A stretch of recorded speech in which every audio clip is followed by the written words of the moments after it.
Dear students, in last two lectures we had seen few power electronics applications which include electronic ballast, induction heating, UPS, and brief about ranges of applications in different industrial, domestic, and transport plus communication area as well as. Now, this lecture will be driven by drives. For drives, are they drives? What they do? They drive the load. So, let's discuss about drives in this lecture.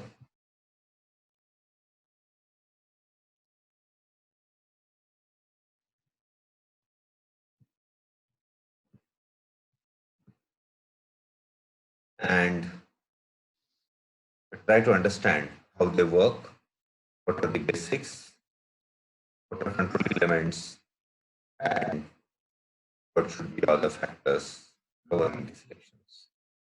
So let's recap. Last two lecture was power electronics application, online and offline UPS selection parameters, different modes like single conversion, double conversion, then single and double conversion replacements, mode selecting UPS, etc. That we discussed in first lecture of this series. Second lecture, we discussed electronic ballast, its advantages, or conventional ballast, discharge tubes.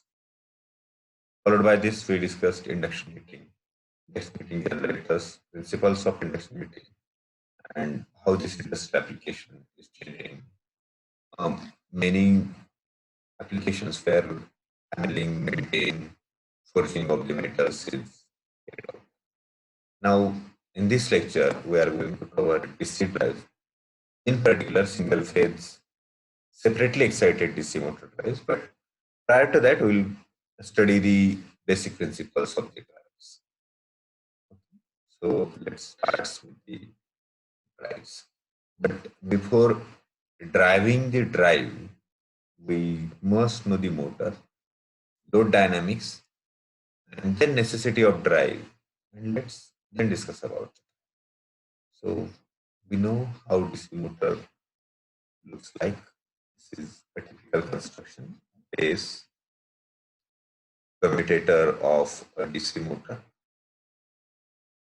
All these are, this is yoke, which supports this whole arrangement. This is 1, 2, 3, 4 are field winding. This is field supply, 1 and 2. And there will be armature supply. Over here, this is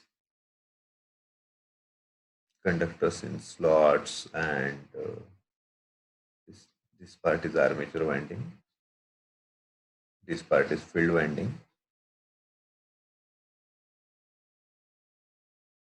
So these motors are either separately excited, means this field winding and armature winding do have a separate supply.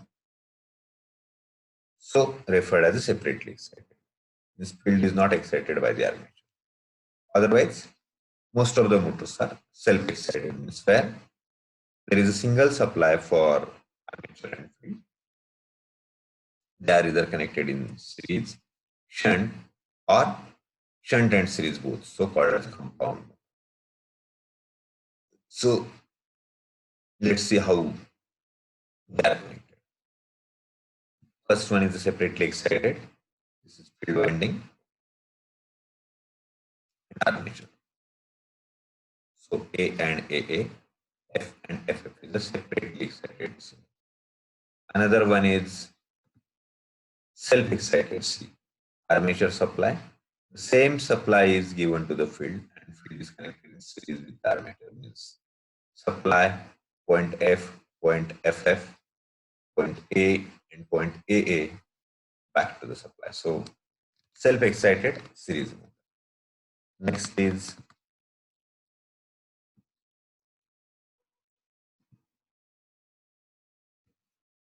self-excited shunt.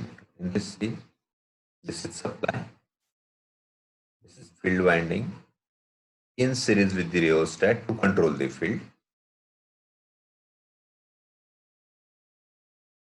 This is shunt field because So this is in parallel with the armature.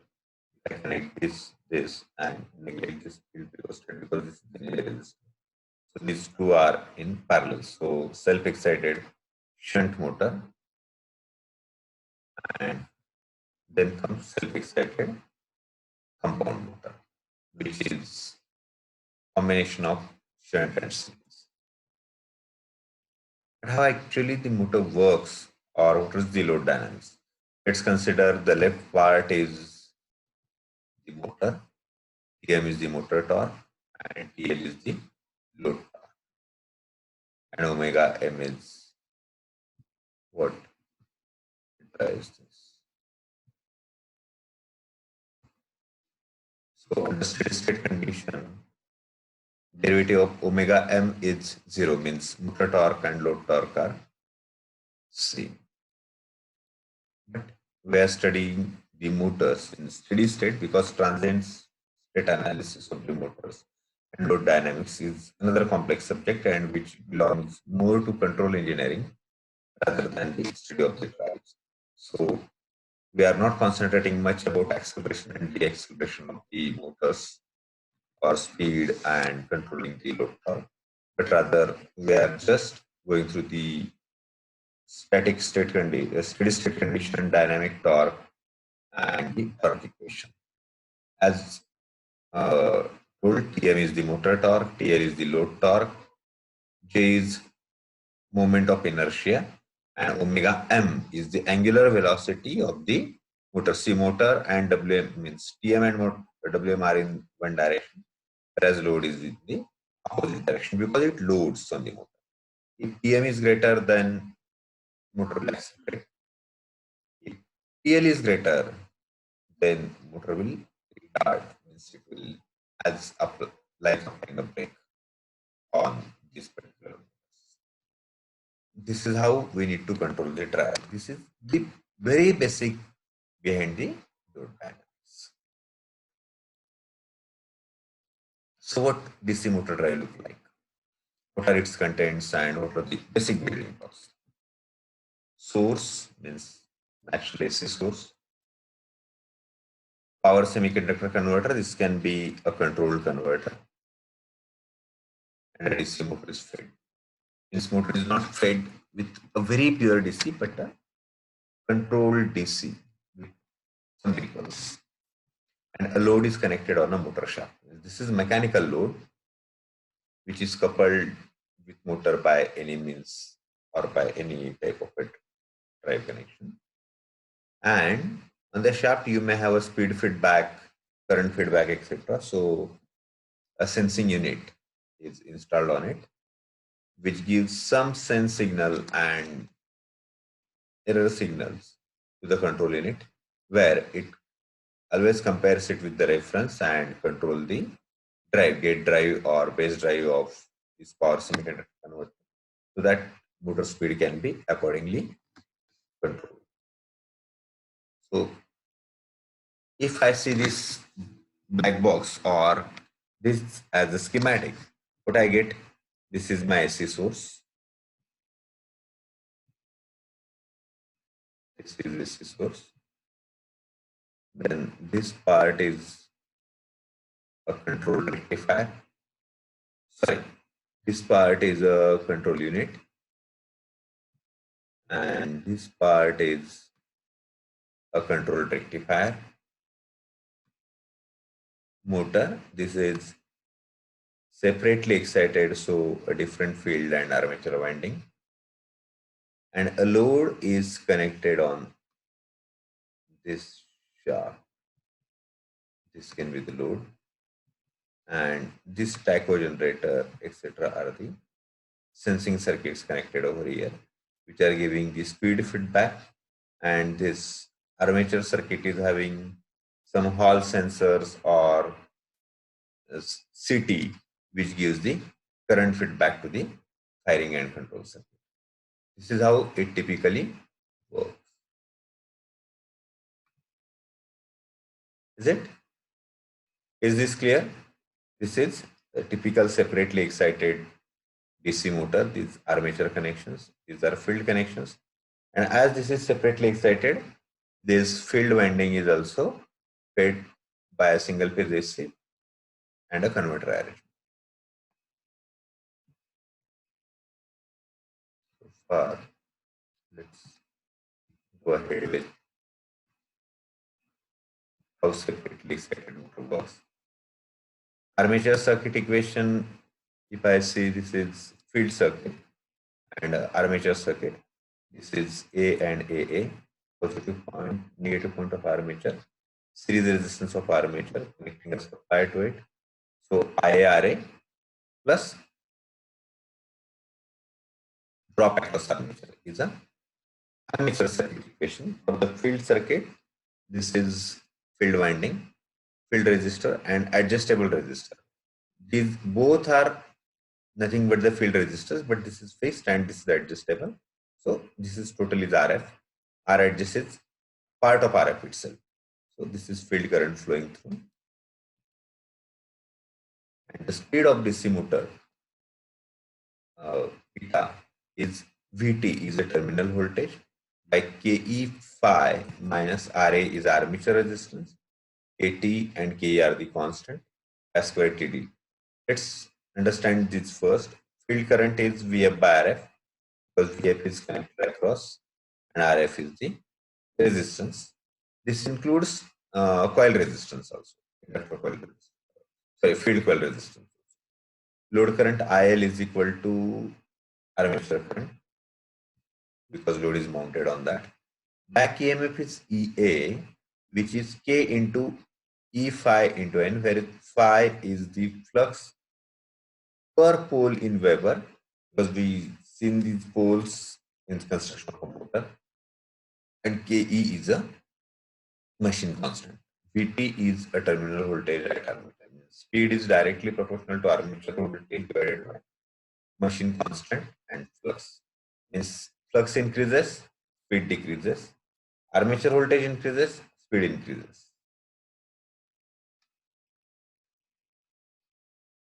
And speed is again governed by armature resistance,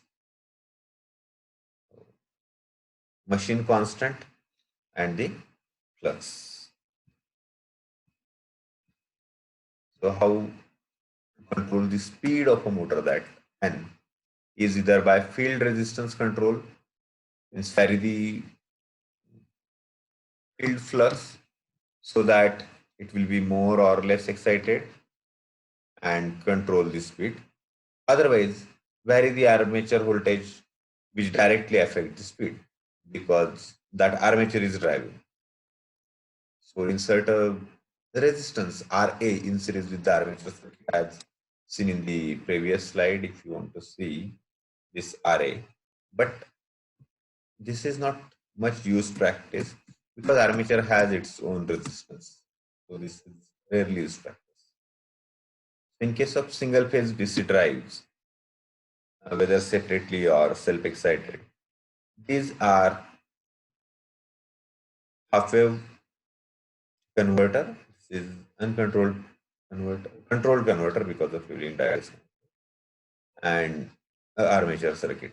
Naturally, this will be a first quadrant operation because voltage and current are in the same phase. There is no reverse direction of the motor possible in the case because this, when switch is on, it will flow from top to bottom. As well, when freewheeling diode is on and switch is closed, again the current path is same. So current will be always in the same direction. Voltage is always positive at top and negative at bottom at armature. So this is first quadrant operation. But this operation of half wave single phase motors is used for very small power motors because for large power drives, this will not be an efficient alternative.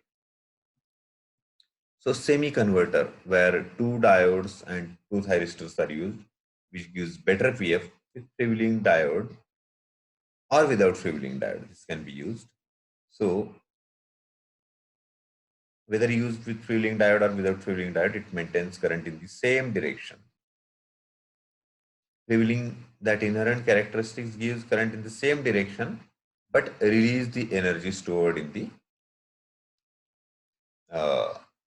motor winding and dissipate it to the armature resistance. Again, the operation is in the first quadrant only. A typical motoring application. And this is used in majority drives up to 20 HP.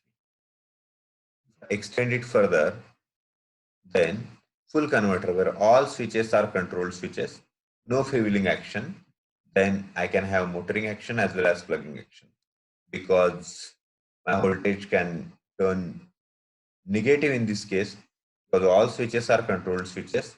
As this is RL type of a load, then there will be an overlap angle beta, which will try to drive the motor in the same direction, but as voltage has reversed the polarity, then there will be overlap and no freewheeling diode, so there will not be polarity change at zero crossing, and so this will be in the first and fourth quadrant operation. A full converter, two pulse converter, or we can have H bridge or double converter. When I'm using double converter or H bridge converter, I can have forward motoring action as well as reverse motoring action. Means either current will flow through this direction or current will flow through this direction. As well as voltage can be positive and negative because there are controlled switches. All switches are the controlled switches and edge bridge arrangement. So this is 4-quadrant drive, the most important drive, which can be used for almost any application, but too complex to control again. Then for motors up to 2 kilowatts, so remember the ratio of kilowatt to HP conversion? I hope it's 746 watts for a 1 HP.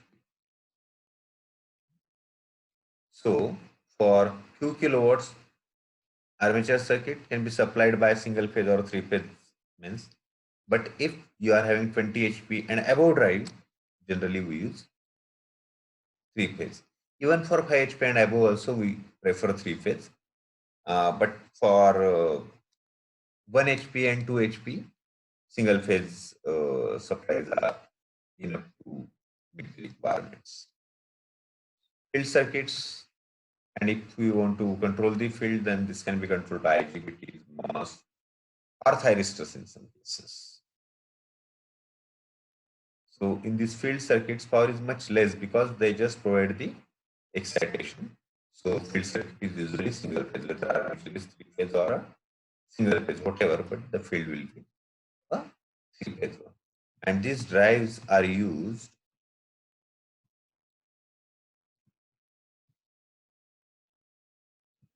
in all such applications where DC loads or some loads on motor shafts are installed and need to be driven as well as controlled. This is how typically separately excited DC motor drives work. We can simulate it using PSIM. So you can have PSIM installed on your laptops or machines. There are direct components available for motors, thyristors, MOS.